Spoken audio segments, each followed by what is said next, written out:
the Gospel of Mark, chapter 8. Feeding the 4,000.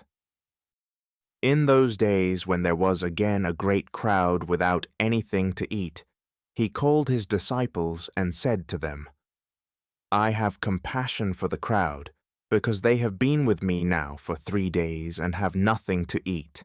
If I send them away hungry to their homes, they will faint on the way, and some of them have come from a great distance.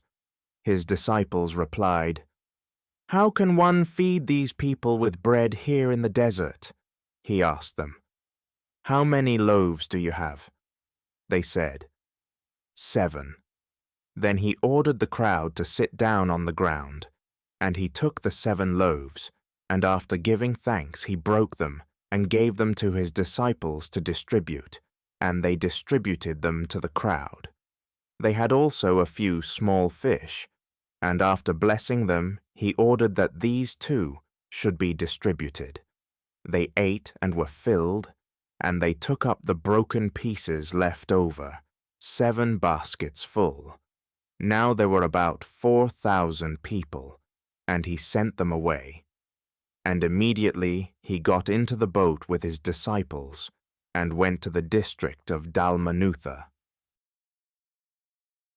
The demand for a sign. The Pharisees came and began to argue with him, asking him for a sign from heaven to test him. And he sighed deeply in his spirit and said, Why does this generation ask for a sign? Truly I tell you, no sign will be given to this generation. And he left them, and getting into the boat again, he went across to the other side. The yeast of the Pharisees and of Herod. Now the disciples had forgotten to bring any bread, and they had only 1 loaf with them in the boat, and he cautioned them, saying, Watch out, beware of the yeast of the Pharisees and the yeast of Herod. They said to one another, It is because we have no bread.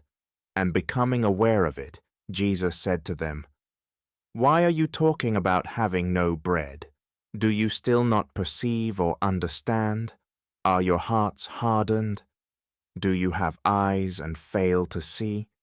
Do you have ears and fail to hear? And do you not remember?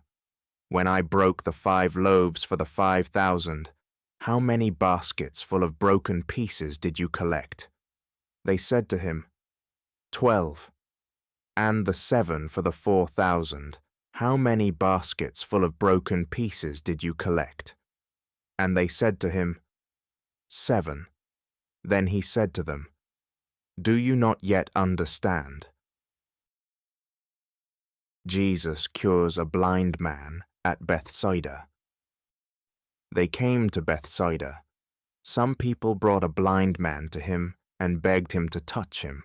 He took the blind man by the hand and led him out of the village, and when he had put saliva on his eyes and laid his hands on him, he asked him, Can you see anything?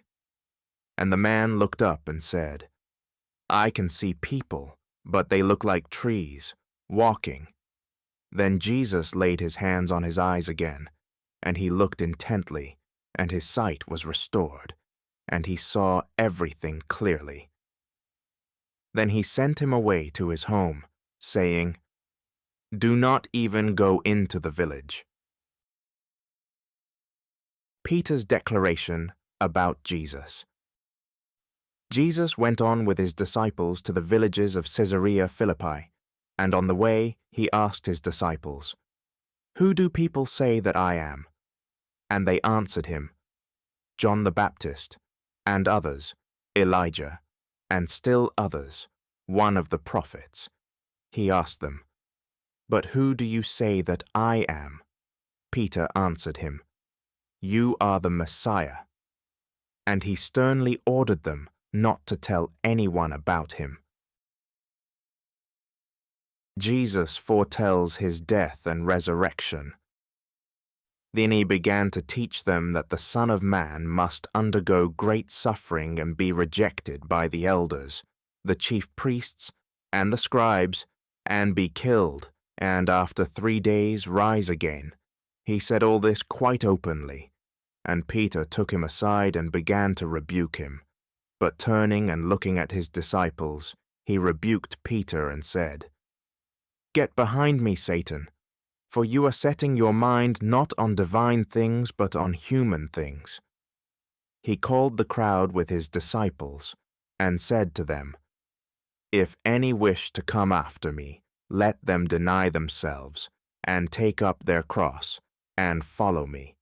For those who want to save their life will lose it, and those who lose their life for my sake and for the sake of the gospel will save it. For what will it profit them to gain the whole world and forfeit their life? Indeed, what can they give in return for their life?